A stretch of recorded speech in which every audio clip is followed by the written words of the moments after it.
हिंदी कविता unit 5 most important ये topic है और ये थोड़ा-सा कहीं न कहीं बच्चों को याद करने में थोड़ी-सी परेशानी भी रहती है। तो हम इस यूनिट से करने वाले हैं, यहाँ पर देखते हैं 50-60 लगभग हमारे प्रश्न रहेंगे। तो पूरे क्वेश्चन आप ज़रूर देखना, समझ लेना। यहाँ पर भले ही कूट नहीं दिए गए होंगे, कुछ के टाइप नहीं करती हूँ मैं, क्योंकि उसमें टाइम बहुत वेस्ट होता है टाइप करने में। तो सीधा-सीधा आपको क्वेश्चन अच्छे से समझ में आ जाएगा। तो चलते हैं अपने पहले क्वेश्चन की तरफ। निम्नलिखित में से मैथिली शरण गुप्त की रचना कौन-सी नहीं है? किसान, विकट भट्ट, केसों की कथा और राष्ट्रीय भारती ये तीनों मैथिली शरण गुप्त की हैं, लेकिन राष्ट्रीय भारती नाम से कोई रचना नहीं है। बहुत सारे बच्चे इसमें कन्फ्यूज़ हो जाते हैं कि राष्ट्रीय भारती एकदम जब सुनते हैं ना, तो ऐसा लगता है ये तो इनकी रचना है, जबकि भारत भारती रचना है, आप जानते हैं। ठीक है, भारत भारती मैथिली शरण गुप्त की है, लेकिन राष्ट्रीय भारती नाम से कोई रचना नहीं है। रामचरितमानस के अंत में कही गई तुलसीदास की कौन-सी बातें सही हैं? रामचरितमानस के अंत में कही गई तुलसीदास की कौन-सी बातें सही हैं? तो 2 में हमारा सही ऑप्शन क्या हो जाएगा? मेरे समान कोई दूसरा दीन नहीं है, इसलिए हे राम मेरी भव बाधा को हरो, दूर करो। या हरो या दूर करो एक ही बात है। तो ये किसने कहा है? तुलसीदास ने कहा है, सही है। राम कथा का गान वेदों, पुराणों और कवियों ने किया है, किंतु संतों ने नहीं, ऐसा नहीं है। जिस तरह कामी को स्त्री और लोभी को धन प्रिय है, इसी तरह हे राम तुम हमेशा मुझे प्रिय लगो। सी, ए और सी ऑप्शन यहाँ पर हमारा राइट हो जाएगा, याद रखना। ए और सी दोनों हमारा राइट हो जाएगा। पूछा क्या है इसमें? रामचरितमानस के अंत में कही गई तुलसीदास की कौन-सी बातें सही हैं? तो ये दोनों ही बातें हैं जो तुलसीदास जी ने की हैं। राम-रावण के युद्ध को रूपायित करने के लिए निराला ने संस्कृत की सरल पद मैत्री का प्रयोग किया है, अधिकतर द्वित्व वर्णों का प्रयोग किया है। राम-रावण के युद्ध को रूपायित करने के लिए निराला ने क्या किया है? तो 3 में हमारा सही ऑप्शन क्या हो जाएगा? तो ये है सी, संस्कृत पद मैत्री, नाद योजना और अनुप्रास विधान पर विशेष बल दिया है। ठीक है? राम-रावण के युद्ध को रूपायित करने के लिए निराला ने क्या किया है? निराला ने आप जानते हैं राम की शक्ति पूजा में राम-रावण के युद्ध को रूपायित किया है और उसमें संस्कृत पद मैत्री, नाद योजना और अनुप्रास विधान पर विशेष बल दिया है। फिर विकल हैं प्राण मेरे इस गीत के निहितार्थ हैं। फिर विकल हैं प्राण मेरे गीत के निहितार्थ हैं। तो यहाँ पर हमारा 4 में राइट ऑप्शन क्या हो जाएगा? स्त्री आगे बढ़ने के लिए पुरुष का संबल चाहती है, अपनी सीमित, हाँ, ये बात बिल्कुल इसमें क्या है, राइट है। ठीक है? फिर विकल है प्राण मेरे इस गीत में ये निहित है कि स्त्री आगे बढ़ने के लिए पुरुष का संबल या सहारा चाहती है। अपनी सीमित दुनिया के घेरे को तोड़कर स्त्री अनदेखी अनजानी दुनिया को देखना चाहती है। स्त्री ने अपना लक्ष्य निर्धारित कर लिया है और वह आगे बढ़ने के लिए व्यग्र है। ठीक है? स्त्री ने अपना जो लक्ष्य है वो क्या कर लिया है? निर्धारित कर लिया है और वह आगे बढ़ने के लिए व्यग्र है। अपनी यात्रा के तिमिराच्छन्न हो जाने की कल्पना करके स्त्री अकेले यात्रा आरंभ नहीं करना चाहती है। तो यहाँ पर हमारा ए और सी ऑप्शन इसमें राइट हो जाएगा। फिर विकल है प्राण मेरे। सुमेलित करना है यहाँ पर भारतेंदु हरिश्चंद्र। भारतेंदु हरिश्चंद्र का इनमें से कौन-सा अम, ग्रंथ है, कौन-सी पुस्तक है? तो भारतेंदु हरिश्चंद्र का है जातीय संगीत। महावीर प्रसाद द्विवेदी का है कवि और कविता। हजारी प्रसाद द्विवेदी मेरी जन्मभूमि और विद्यानिवास मिश्र जी ने लिखा है फागुन दुई दुना। ठीक है, ये यहाँ पर हमारा सही हो जाएगा 4 3 2 1 ये हमारा कूट है जो यहाँ पर करेक्ट है। ठीक है, याद रखना है भारतेंदु हरिश्चंद्र जातीय संगीत, महावीर प्रसाद द्विवेदी कवि और कविता, हजारी जी मेरी जन्मभूमि और विद्यानिवास फागुन दुई दुना। फटिक भूमि पर कर पग छाया यह शोभा अति राजती कर कर प्रतिपद प्रतिमनि वसुधा कमल बैठकी साजती। उपर्युक्त काव्य पंक्तियां किसकी हैं? तो यहाँ पर हमारा 6 में राइट ऑप्शन क्या हो जाएगा? बी सूरदास हो जाएगा। ठीक है, ये किसकी पंक्तियां हैं? तो ये सूरदास की हैं, याद रखना। नेक्स्ट हमारा क्वेश्चन है यहाँ पर विद्यापति की पदावली में वर्णित मुख्य विषय क्या होंगे? विद्यापति की पदावली में वर्णित मुख्य विषय क्या हैं? राजनीतिक द्वंद्व, पुरुष परीक्षा, वय संधि या फिर अनमेल विवाह। तो 7 में हमारा सही ऑप्शन हो जाएगा वय संधि और अनमेल विवाह दोनों इसमें क्या हैं? इसके विषय हैं। विद्यापति की जो पदावली लिखी गई है मैथिली भाषा में। ठीक है, सी और डी ऑप्शन हमारा यहाँ पर राइट हो जाएगा। रामचंद्र शुक्ल के हिंदी साहित्य का इतिहास में दर्ज अष्टछाप के आरंभिक 4 कवियों का सही अनुक्रम क्या होगा? अष्टछाप के आरंभिक 4 कवियों का सही अनुक्रम बताना है। तो यहाँ पर हमारा राइट ऑप्शन क्या हो जाएगा? 8 में सबसे पहले तो देखो इसमें सूरदास आएगा। कुम्भन दास का नाम आता है सबसे पहले, फिर सूरदास का आता है, लेकिन कुम्भन दास इसमें है नहीं। सूरदास के बाद इसमें कौन सा आ जाएगा, नंददास का नाम आ जाएगा। ठीक है, सूरदास फिर आएगा नंददास, और इसके बाद आएगा इसमें कृष्णदास डी, और सी आ जाएगा परमानंद दास। परमानंद सबसे जो परमानंद दास है वो सबसे छोटे थे, ये ध्यान रखना है। ठीक है, हाँ, तो यहाँ पर बी, ए, डी और सी ये कूट हमारा सही होगा। सुखिया सब संसार है, खावे अरु सोवे, दुखिया दास कबीर है, जागे अरु रोवे। इस कविता के सही प्रतिपादक क्या होंगे? सुखिया सब संसार है, खावे और सोवे, दुखिया दास कबीर है। ये पंक्ति किसकी है? कबीर की है। तो यहाँ पर 9 में हमारा सही ऑप्शन क्या होगा? संसार के सभी लोग भौतिक रूप से सुखी और समृद्ध हैं। हाँ, बिल्कुल हैं, है ना। आर्थिक दबाव के कारण कबीर दुखी थे? नहीं, ऐसा नहीं है। कबीर को संसार की नश्वरता का बोध था। कबीर को पता था कि ये जीवन कुछ समय का है, चंद लम्हों का है, कभी भी ये नश्वर है, कभी भी ये समाप्त हो सकता है। इसीलिए उनमें इससे मुक्त होने की तड़प थी। ये बिल्कुल करेक्ट है। दुनिया के लोग संसार की नश्वरता के बारे में जानते हुए भी बेपरवाह थे। तो ए, सी और डी, ए, सी और डी तीनों ही इसके क्या हैं? इस कविता के सही प्रतिपाद्य हैं, इन पंक्तियों के। ठीक है, नेक्स्ट है हमारा क्वेश्चन। अब आप इस बसंत को ही लो, यह दिन के तांत की तरह तानता है, पेड़ों पर लाल लाल पत्तों के हजारों सुखतल्ले धूप में सींचने के लिए लटकता है। उपर्युक्त पंक्तियों से ध्वनित होता है। क्या ध्वनित होता है? मोचीराम नामक ये पंक्ति, मोचीराम से पंक्ति ली गई है। तो अब आप इस बसंत को ही लो, ये दिन के तांत की तरह तानता है, इन पंक्तियों से क्या ध्वनित होता है? तो 10 में हमारा राइट ऑप्शन हो जाएगा सी। मोचीराम बसंत का जो बयान है वो अपने पेशे की भाषा में कर रहा है। करो मोहम्मद साहब बखानू, सूरज है देहली सुल्तानू, धर्म पंथ जग बीच चलावा, निवर न सबरे सो दुख पावा। ये पंक्तियां किस सूफी कवि की हैं? तो 11 में हमारा सही ऑप्शन हो जाएगा जायसी। ये किसकी हैं? मलिक मोहम्मद जायसी की हैं। करो मोहम्मद साहब बखानू, सूरज है देहली सुल्तानू। काम मंगल से मंडित सिरे, सर्ग इच्छा का है परिणाम, तिरस्कृत कर उसको तुम भूल बनाते हो असफल भवधाम। ये कामायनी की पंक्तियां हैं, और यहाँ पर इस छंद से स्पष्ट है कि प्रसाद ने इसमें क्या कहा है। तो 12 में हमारा राइट ऑप्शन क्या हो जाएगा? प्रवृत्ति मार्ग का प्रतिपादन किया है। ठीक है, इसमें निवृत्ति लिखा हुआ है, निवृत्ति नहीं है, बल्कि प्रवृत्ति मार्ग का प्रतिपादन किया है। किसने? जयशंकर प्रसाद जी ने। आगे, डूब बची लक्ष्मी पानी में, सती आग में पैठ, जिए उर्मिला करे प्रतीक्षा, सहे सभी घर बैठ, विधि से चलता रहे विधान। उपर्युक्त काव्य पंक्तियों में स्त्री के किस मानसिकता का वर्णन किया गया है? तो यहाँ पर हमारा 13 में राइट ऑप्शन क्या होगा? डूब बची लक्ष्मी पानी में, सती आग में पैठ, जिए उर्मिला करे प्रतीक्षा, सहे सभी घर। फिर तो स्त्री की जो दुनिया है वो घर तक ही क्या है? सीमित है। ठीक है? स्त्री की दुनिया घर तक ही सीमित है, यही इसका स्त्री की इसी मानसिकता का वर्णन इसमें किया गया है। आगे, यह आख्यान इतना प्राचीन है कि इतिहास में रूपक का अद्भुत मिश्रण हो गया है, इसीलिए मनु, श्रद्धा और इड़ा अपना ऐतिहासिक अस्तित्व में रखते हुए सांकेतिक अर्थ की भी अभिव्यक्ति करें तो मुझे कोई आपत्ति नहीं है। कामायनी के बारे में ये पंक्तियां किसकी हैं? तो यहाँ पर हमारा 14 में राइट ऑप्शन क्या हो जाएगा? जयशंकर प्रसाद हो जाएगा। ठीक है, ये जयशंकर प्रसाद की पंक्तियां हैं। आए जोग सिखावन पांडे, आए जोग सिखावन पांडे पांडे, है ना, इससे संबंधित सही तथ्य कौन सा होगा? गोपियां खुश होकर के कहती हैं कि पंडित जी हमें ज्ञान देने आए हैं, हमारे परम धाम श्री कृष्ण है, और हम क्या करते हैं? सब उन्हीं से प्रेम करती हैं। दूध, घी और भात खाने से भूख मिटती है, हवा खाने से नहीं। तो 15 में देखो बी और सी ऑप्शन हमारा राइट हो जाएगा। हमारे परम धाम श्री कृष्ण है और हम सब उन्हीं से प्रेम करती हैं। दूध, घी और भात खाने से भूख मिटती है, हवा खाने से नहीं। ये इसका संबंधित सही तथ्य है। ठीक है, चोर पकड़ने की बात नहीं कहती, और ना ही ये खुश होती हैं गोपियां बिल्कुल भी। तो बी और सी ऑप्शन हमारा यहाँ पर राइट हो जाएगा। नेक्स्ट क्वेश्चन यहाँ पर, नरक सखिये खंजन आए, इस गीत से संबंधित तथ्य कौन सा है? नरक सखिये खंजन आए गीत से संबंधित तथ्य कौन सा है? तो 16 में राइट ऑप्शन क्या होगा हमारा? मेरे प्रिय ने अयोध्या की ओर। ये किससे लिया गया है? साकेत की ये पंक्तियां हैं मैथिली शरण गुप्त जी की। मेरे प्रिय ने अयोध्या की ओर रुख करके मेरा ध्यान किया है, इसीलिए उनकी आंखों के प्रतीक खंजन यहाँ दिखाई देने लगे। ये तो इसमें सही है। उर्मिला कहती है कि प्रिय ने मेरा ध्यान किया इसलिए कामदेव डरकर भाग गया है। नहीं, ऐसा कुछ भी नहीं है। उन्होंने मेरा ध्यान किया और मुस्कुराए, इसीलिए यहाँ कमल खिल उठे हैं।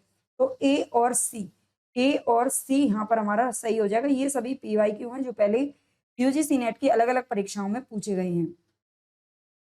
जेहि ना मित्र दुख होई दुखारी तिनहि विलोकत पातक भारी। इस चौपाई का अर्थ क्या होगा? जेहि ना मित्र दुख होई दुखारी तिनहि विलोकत पातक भारी। चौपाई का अर्थ क्या होगा? तो 17 में हमारा सही ऑप्शन क्या हो जाएगा? जो मित्रों के दुख से दुखी नहीं होता उसे देखना भी पाप है। ए ऑप्शन इसमें राइट है। इसके अलावा डी इसमें सही है, मित्रता का निर्वहन ना करने वाले को देखना भी क्या है? पाप है। दोनों का अर्थ एक ही निकलता है लेकिन अलग अलग तरीके से लिखा गया है, इसलिए दोनों ही हमारे राइट हो जाएंगे। नेक्स्ट है परिवर्तन नामक कविता में सुमित्रा नंदन पंत के अनुसार परिवर्तन क्या है? नायक, नर्तक, निदेशक या फिर विदूषक। तो 18 में हमारा सही ऑप्शन हो जाएगा नायक। परिवर्तन नामक जो कविता है उसमें पंत के अनुसार परिवर्तन क्या है? नायक है। इनमें से भिखारी दास की रचनाएं कौन सी होंगी? भिखारी दास की रचनाएं इनमें से कौन सी हैं? तो काव्य निर्णय और श्रृंगार निर्णय दोनों ही किसकी हैं? ए और सी भिखारी दास की रचनाएं हैं। नेक्स्ट क्वेश्चन, रेवा तट समय में वर्णित गजनी नरेश की मुक्ति से संबंधित कौन सी बातें सही हैं? गजनी नरेश यानी कि मोहम्मद गौरी को जब बंदी बना लिया गया था पृथ्वीराज चौहान के द्वारा, तो उस समय उसको छोड़ क्यों दिया था, मुक्त क्यों कर दिया था? पृथ्वीराज ने गजनी नरेश को पुनः युद्ध ना करने की चेतावनी देकर भगा दिया, ऐसा नहीं है। उसने तो 1 साल बाद ही युद्ध कर दिया था। गजनी नरेश के अमीरों ने दंड स्वरूप हाथी, घोड़े और मणि माणिक्य देकर गौरी को बंदी गृह से मुक्त करवाया था। ठीक है, गजनी नरेश के जो अमीर लोग थे उन्होंने अपने स्वामी को, राजा को उन्होंने क्या करवाया था? बहुत सारा धन आदि दे करके मुक्त करवाया था। ये सही है। सुलह और शांति स्थापित करके पृथ्वीराज ने गजनी नरेश को ससमान उसके घर भेज दिया, ये भी गलत है। खिज्र खान और दूसरे संतानों नहीं बल्कि दूसरे शासकों के दबाव में आकर पृथ्वीराज चौहान ने गौरी को मुक्त कर दिया था। तो 20 में हमारा राइट ऑप्शन कौन सा हो जाएगा? दबाव में तो नहीं आए थे वो किसी के, है ना? दबाव में नहीं आए थे। सुलह और शांति स्थापित करके पृथ्वीराज ने गजनी नरेश को ससमान उसके घर भेज दिया था। तो इसमें बी और सी सही हो जाएंगे। ठीक है, बी और सी ऑप्शन इसमें राइट हो जाएंगे, याद रखना है। आगे, क्यों पले पीस कर किसी को तू है बहुत बुरी पॉलिसी तेरी, हम रहे चाहते पटाना ही पेट तुझसे पटी नहीं मेरी। ये पंक्तियां किस रचनाकार की हैं? तो 21 में हमारा सही ऑप्शन क्या होगा भाई? क्यों पले पीस कर तू, ये अयोध्या सिंह उपाध्याय की हैं। नेक्स्ट क्वेश्चन, नीरव मुरली कलरव चुप अली कुल थे बंद नलिन में, कालिंदी बही प्रणय की इस तम में हृदय पुलिन में। उपर्युक्त छंद से संबंधित सही भाव इसमें से क्या होगा? तो 22 में राइट ऑप्शन हमारा क्या होगा भाई? नीरव मुरली कलरव चुप अली कुल थे बंद नलिन में, दुखी और अंधकार में हृदय में प्रेम की कालिंदी, कालिंदी वो यमुना का पर्यायवाची है। कालिंदी प्रवाहित होती, प्रेम में आवध व्यक्ति परम शांति और सुख का अनुभव कर रहा था, दुखी हृदय में व्याप्त अंधेर को प्रेम की यमुना भी नहीं बहा सकी। इसमें हमारा ए और बी ऑप्शन क्या हो जाएगा? सही हो जाएगा। दुखी और अंधकार में हृदय में प्रेम की कालिंदी बह रही थी और परम शांति और सुख का अनुभव कर रहा था, तो ये ऑप्शन हमारा राइट होगा। नेक्स्ट हमारा क्वेश्चन यहाँ पर, सुफल जन्म मोके गुरु कीना, दुख विसार सुख अंतर दीना, ज्ञान दान मोको गुरु दीना, राम नाम बिन जीवन हीना। उपर्युक्त काव्य पंक्तियों के रचयिता कौन होंगे? कबीर, नामदेव, रविदास या फिर सूरदास। सुफल जन्म मोके गुरु कीना, तो इसमें हमारा राइट ऑप्शन क्या हो जाएगा? नामदेव की ये पंक्तियां हैं। ठीक है, किसकी हैं? नामदेव की पंक्तियां हैं। आयो घोष व्यापारी लादी हेप गुण ज्ञान जोग की, ब्रज में आए उतारी, हाटक देकर हाटक मांगत, बहारे निपट सुधारी। उक्त पद में प्रयुक्त जो फाटक शब्द है, फाटक, फाटक ये रहा, फाटक शब्द का अर्थ इसमें से क्या है? फाटक शब्द का अर्थ क्या होगा? तो 24 में सही ऑप्शन हमारा हो जाएगा, झोपड़ी में लगाई जाने वाली जो टाटी होती है, जो बांस की जो स्टिक से बनती है, उसको बोलते हैं फाटक। ठीक है, आगे है, असाध्य वीणा जो कि यज्ञ की है, असाध्य वीणा साहित्य साधना की संकेतक है, प्रियमवद की तरह इसी साधना में क्या करना पड़ता है? प्रियमवद की तरह इसी साधना में आत्मान्वेषण करना पड़ता है, परान्वेषण करना पड़ता है, क्या करना पड़ता है? तो ए ऑप्शन हमारा यहाँ पर राइट हो जाएगा। ठीक है, नेक्स्ट क्वेश्चन, पूरे यूरोप में एक भी कवि बिहारी जी की बराबरी नहीं कर सकता, तो ये कहा है? जॉर्ज ग्रियर्सन ने। ठीक है, ये किसका कथन है? जॉर्ज ग्रियर्सन का कथन है। विलग जानी मानव ऊधो प्यारे, वे मथुरा काजर की कोठरी, जे आवही ते कारे, तुम कारे सुफलक सुत कारे, कारे मधुप भवारे, इन पंक्तियों में जो सुफलक सुत शब्द आया है, इसका अर्थ क्या है? सुफलक सुत का क्या अर्थ है इसमें? कृष्ण, अक्रूर, उद्धव या फिर भंवरा? तो राइट ऑप्शन हमारा यहाँ पर हो जाएगा अक्रूर। ठीक है, यहाँ पर क्या कह रही हैं, जो गोपियां हैं, उद्धव तो उनके पास आते हैं, ठीक है, उद्धव तो उनके पास आते ही हैं, तो उनको कहती हैं कि तुम कारे, यानी कि तुम्हारे दिल काले हैं, सुपलक सुत भी कारे हैं, सुपलक सुत यानी कि अक्रूर, वो अक्रूर जो कंस के कहने पर उसको श्री कृष्ण को लेने के लिए आए थे, कहाँ पर? नंदगांव में, और मथुरा ले गए थे। ठीक है, तो वो कहते हैं कि वो भी झूठ बोल करके ले गए थे, और तुम भी हमें झूठ यहाँ पर मतलब ऐसे ही झूठ बोलने और हमें समझाने के लिए वैसे ही आ गए हो। ठीक है, तुम्हारे दिल बड़े काले हैं। एक नार तरवर से उतरी, सर पर वाके पाँव, ऐसी नार कुनार को मैं देखन जाऊं। इस पंक्ति का क्या अर्थ हो जाएगा?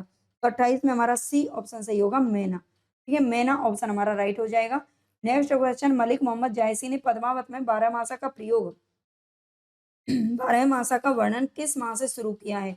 जायसी ने 12 मासा का वर्णन किया है जायसी पद्मावत में, और किस माह से शुरू किया है? तो 29 में सही ऑप्शन होगा हमारा आषाढ़। ठीक है, आषाढ़ माह से शुरू किया है। नागमती के विरह वर्णन में जायसी ने ऊहात्मकता का सहारा तो लिया है, किंतु उसे कहीं भी मजाक का विषय नहीं बनने दिया। ये कथन किस आलोचक का है? तो ये रामचंद्र शुक्ल जी का कथन है।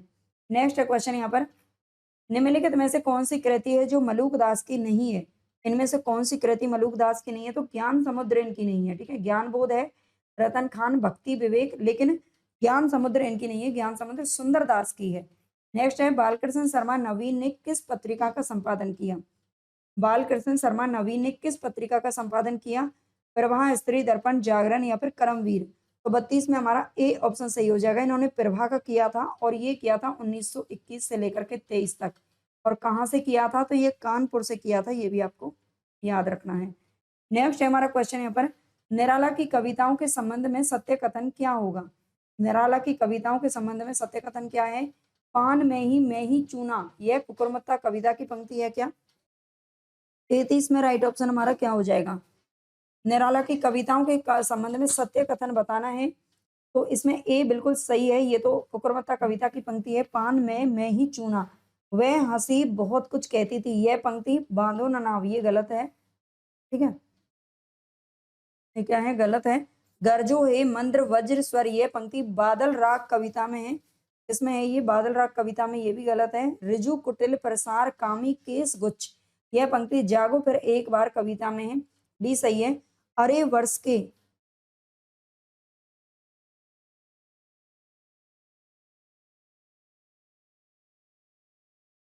इसमें बी सही है ना? वह हंसी बहुत कुछ कहती थी, यह पंक्ति बांधो ना नाव इस ठाव बंधु में है ना? बी इसमें सही हो जाएगा, बी इसमें सही है।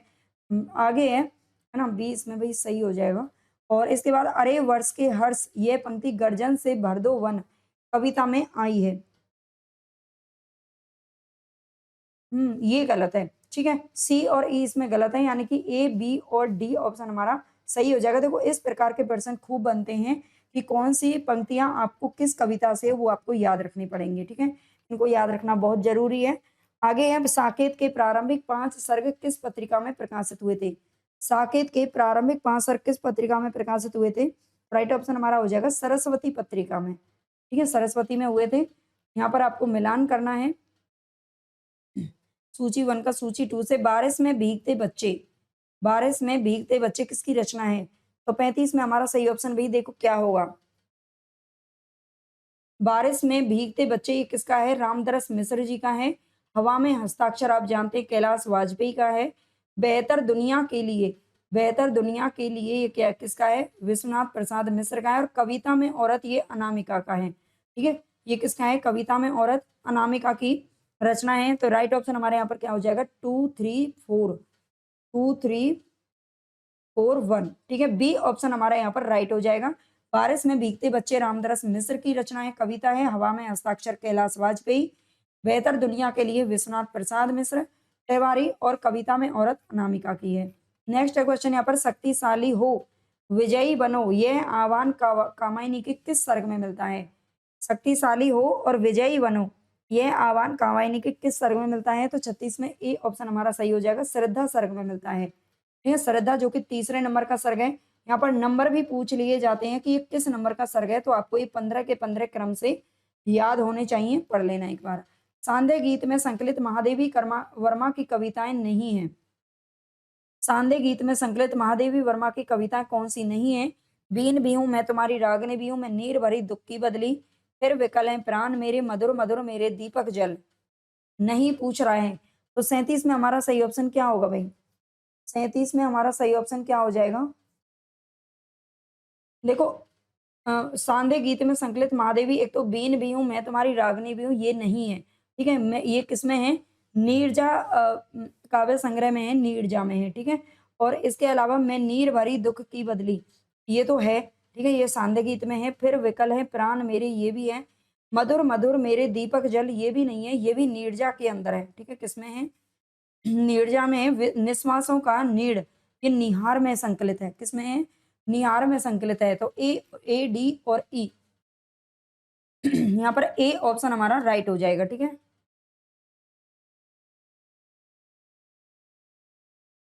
नेक्स्ट क्वेश्चन है हमारे यहाँ पर, हिंदुई को किसने हिंदुस्तान की रोमांस की भाषा कहा है? हिंदुई को किसने हिंदुस्तान की रोमांस की भाषा कहा है? तो 38 में हमारा डी ऑप्शन सही हो जाएगा। ये किसने कहा है? गारसा दत्त तासी ने कहा है। ठीक है, गारसा दत्त तासी का कथन है ये। नेक्स्ट है, मैथिली शरण गुप्त के संबंध में निम्नलिखित कथनों पर आपको क्या करना है? विचार करना है। मैथिली शरण गुप्त के संबंध में, मैथिली शरण गुप्त की कविता महावीर प्रसाद द्विवेदी के आदर्शों और मान्यताओं की फलश्रुति थी।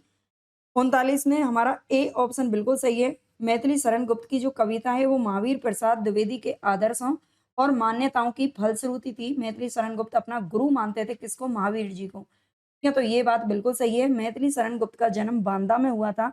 नहीं, बांदा में नहीं हुआ था, इनका जन्म झांसी के अंदर हुआ था, तो ये तो गलत हो गया। मैथिली शरण गुप्त की पहली कविता 1905 में सरस्वती में प्रकाशित हुई थी, ये भी ठीक है। ठीक है, मैथिली शरण गुप्त की पहली कविता 1905 में प्रकाशित हुई थी। और मैथिली शरण गुप्त के परिवार में शैव भक्ति की परंपरा थी? नहीं, शैव भक्ति की परंपरा नहीं थी, ये जयशंकर प्रसाद संबंधित थे इससे। और मैथिली शरण गुप्त का काव्य मर्यादा और संयम की डोर से बंधा हुआ है। तो ए, सी और ई ऑप्शन इसमें राइट हो जाएगा, यानी कि सी ऑप्शन हमारा यहाँ पर सही है। थोड़ा इनके बारे में देख लीजिए। यहाँ पर इनका जन्म हुआ था 1886 ईस्वी में चिरगांव झांसी के अंदर। प्रथम कविता इनकी थी हेमंत, जो कि सरस्वती में छपी थी। और प्रथम काव्य संग्रह था रंग में भंग, 1909 में प्रकाशित हुआ। बाकी के आप ये एक बार चाहें तो पढ़ लीजिए। ठीक है, गुप्त जी रसिकेंद्र उपनाम से ब्रजभाषा की कविताएं लिखते थे और मधुप उपनाम से बांग्ला रचनाओं का इन्होंने अनुवाद किया है। जन्म काल के अनुसार रचनाकारों को पहले से बाद के क्रम में लगाना है, पहले से बाद के क्रम में लगाना है। बताइए 40 में हमारा सही ऑप्शन क्या होगा? उदय शंकर भट्ट, उदय शंकर भट्ट। सबसे पहले इनमें से किसका जन्म होता है भाई? देखो, सबसे पहले जन्म होता है किसका? इसमें से सिया राम शरण गुप्त का। ठीक है, सिया राम शरण गुप्त का होता है सबसे पहले जन्म, और ये कब होता है? 1898 ईस्वी में होता है। ठीक है, 1898 में होता है। और इसके बाद किसका होता है? रामधारी,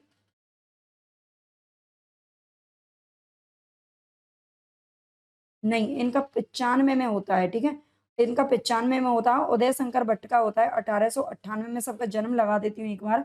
और 1908 में किसका होता है? तो ये रामधारी सिंह दिनकर का होता है। ठीक है, इनका 95 में होता है, सियाराम शरण गुप्त जी का 3 साल पहले।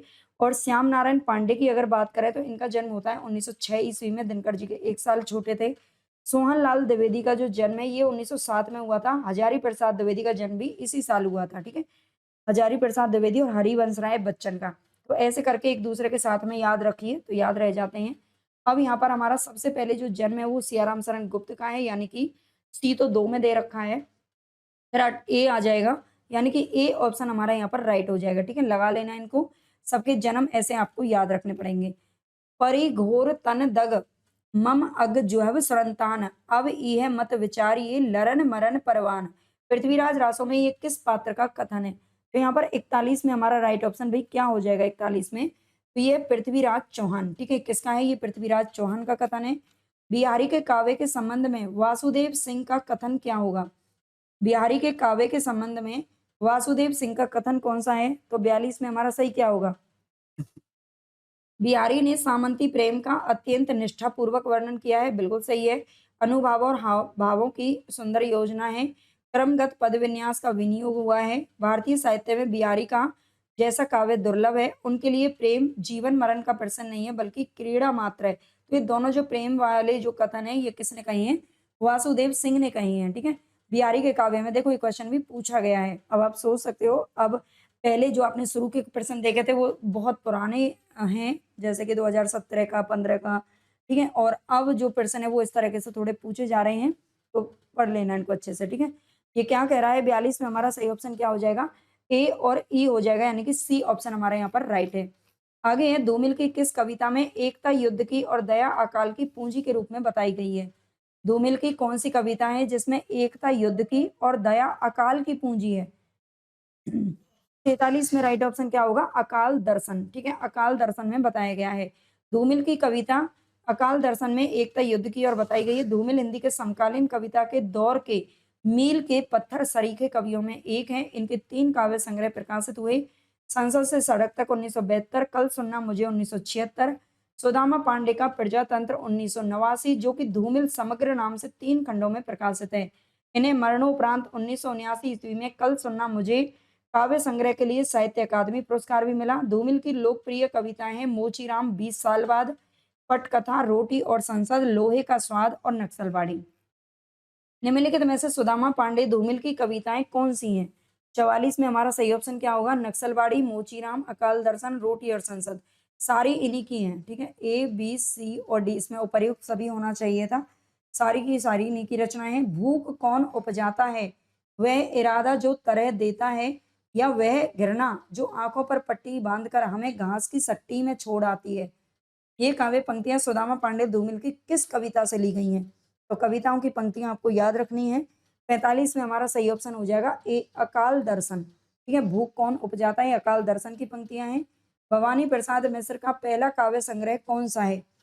पहला काव्य संग्रह कौन सा हो जाएगा? तो गीत फरोश है, जो कि 1956 ईस्वी में लिखा गया है। ठीक है, नेक्स्ट हमारा क्वेश्चन, वह कैद कर लाया गया ईमान, सुल्तानी निगाहों में निगाहें डालता, बेखौफ नीली बिजलियों को फेंकता, खामोश। निम्नलिखित काव्य पंक्तियां किस कवि की हैं? तो 47 में हमारा सी ऑप्शन राइट हो जाएगा, मुक्ति बोध की हैं। किसकी हैं? मुक्ति बोध की हैं। और किस कविता से ली गई हैं? तो ये भूल गलती से ली गई हैं। ठीक है, जो कि 1964 में प्रकाशित हुई थी। निम्न में से कौन सी कविता है जो अज्ञे की नहीं है? इनमें से कौन सी कविता अज्ञे की नहीं है? तो 48 में ए ऑप्शन हमारा राइट हो जाएगा, मनुष्य हूँ। मनुष्य हूँ ये अज्ञे की नहीं है, जबकि किसकी है? नागार्जुन की है। ठीक है, ये भी हमारे सिलेबस में है। नागार्जुन की है। नेक्स्ट क्वेश्चन, यह दीप अकेला नामक कविता किस काव्य संग्रह में संकलित है? यह दीप अकेला कविता किस काव्य संग्रह में संकलित है? तो 49 में हमारा सही ऑप्शन हो जाएगा डी, बावरा अहेरी, 1954 ईस्वी में प्रकाशित हुआ। ठीक है, नेक्स्ट क्वेश्चन, नागार्जुन की किस कविता में शासन के खिलाफ नागार्जुन की कौन सी कविता है जिसमें शासन के खिलाफ गैर समझौतावादी रुख अपनाया है, कांग्रेस सरकार के खिलाफ लिखा गया है और विनोबा भावे का जिक्र भी किया गया है? तो 50 में हमारा सही ऑप्शन क्या होगा भाई? शासन की बंदूक। ठीक है, शासन की बंदूक में लिखा गया है। नेक्स्ट क्वेश्चन, दो न्याय अगर तो आधा दो, पर इसमें भी यदि बाधा हो तो दे दो 5, केवल 5 ग्राम रखो अपनी धरती तमाम। ये श्री कृष्ण कहते हैं किससे? कौरवों से। जब पांडव अपना 13 वर्ष का वनवास काटकर वापस आ जाते हैं, तो उसके बाद में यहाँ पर इस तरह की बात होती है, लेकिन दुर्योधन सुई की नोक के बराबर भी जमीन देने से इनकार कर देता है। ठीक है, तभी युद्ध होता है। निम्नलिखित काव्य पंक्तियां रामधारी सिंह दिनकर की रश्मि रथी के किस सर्ग से ली गई हैं? ठीक है, सर्ग से ली गई हैं। तो 51 में हमारा सही ऑप्शन क्या हो जाएगा भाई? सी हो जाएगा, तृतीय सर्ग। ठीक है, क्या हो जाएगा? 51 में सी सही हो जाएगा, तृतीय सर्ग से ली गई हैं। दिनकर जी ने उर्वशी नामक कविता को किसे समर्पित किया है? उर्वशी को किसे समर्पित किया है? तो इन्होंने सुमित्रा नंदन पंत को समर्पित करके लिखा है। ठीक है, नेक्स्ट है क्वेश्चन, काव्य और काव्य संग्रह को सम्मिलित करना है यहाँ पर। मनुष्य हूँ, मनुष्य हूँ ये नागार्जुन की योगधारा में संकलित है। असाध्य वीणा, असाध्य वीणा अज्ञे की है। आंगन के पार द्वार, सतपुड़ा के जंगल, सतपुड़ा के जंगल ये किसकी है? भवानी प्रसाद मिश्र की गीत फरोश में है। और अंधेरे में मुक्ति बोध की है, चांद का मुंह टेढ़ा है। ठीक है, 2 1 4 3, ये ऑप्शन हमारा राइट हो जाएगा। नेक्स्ट क्वेश्चन यहाँ पर, आगे की कौन सी कविता है जो 321 पंक्तियों में जापान में प्रचलित एक लोक कथा के आधार पर लिखी गई है? तो ए ऑप्शन सही हो जाएगा, ये है असाध्य वीणा। ठीक है, असाध्य वीणा है जो 321 पंक्तियों में जापान में प्रचलित एक लोक कथा के आधार पर लिखी गई है। होगी जय हे पुरुषोत्तम नवीन, कर कहे महाशक्ति राम के बदन में हुई लीन। ये काव्य पंक्तियां किस कवि की हैं? तो 55 में हमारा सी ऑप्शन सही हो जाएगा, ये निराला जी की पंक्तियां हैं और राम की शक्ति पूजा से ली गई हैं। नेक्स्ट है, पंत जी की कौन सी कविता का काव्य संग्रह से सुमेलित नहीं है?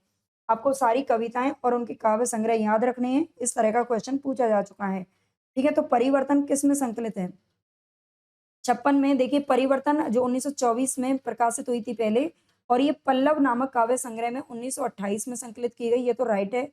प्रथम रश्मि 1919 में पहले कविता के तौर पर प्रकाशित हुई, बाद में इसे वीणा नामक काव्य संग्रह में 1927 में संकलित किया गया, राइट है। द्रुत झरो जगत के जीर्ण पत्र, ठीक है, द्रुत झरो जगत के जीर्ण पत्र 1934 में प्रकाशित हुई थी, बाद में से युगांत नामक काव्य संग्रह में 1938 में संकलित किया गया, 1938 में संकलित किया गया। तो सी ऑप्शन हमारे यहाँ पर गलत हो जाएगा, ये 1936 में संकलित किया गया था। कब किया गया था?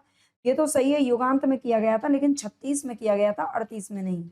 ठीक है, इस तरह से आपको कब किसमें संकलित किया गया था ये थोड़ा आपको याद रख लेना है। पंत जी की, निराला जी की 2-3 ज्यादा पूछी जाती हैं। पल के मन के फेर पुजारी विश्व सो गया, प्रतिध्वनि का इतिहास प्रस्तरों के बीच खो गया, सांसों की समाधि सा जीवन, मसी सागर का पंथ गया बन। ये काव्य पंक्तियां महादेवी वर्मा की किस कविता से ली गई हैं? तो 57 में हमारा सही ऑप्शन क्या होगा भाई? यह मंदिर का दीप इसे नीरव जलने दो। ठीक है, यह मंदिर का दीप इसे नीरव जलने दो, डी ऑप्शन इसमें सही हो जाएगा, ये इसी की काव्य पंक्तियां हैं। किस आलोचक के अनुसार कुकुरमुत्ता में क्रांतिकारी चेतना नहीं है बल्कि बचकाना विद्रोह प्रदर्शन अधिक है? ऐसा किसने कहा है? तो 57 में डी ऑप्शन सही हो जाएगा, ये हजारी प्रसाद द्विवेदी जी ने कहा है। किसने कहा है? हजारी प्रसाद द्विवेदी ने कहा है। नहीं नहीं नहीं नहीं, ये किसने कहा है? रामविलास शर्मा ने कहा है ना।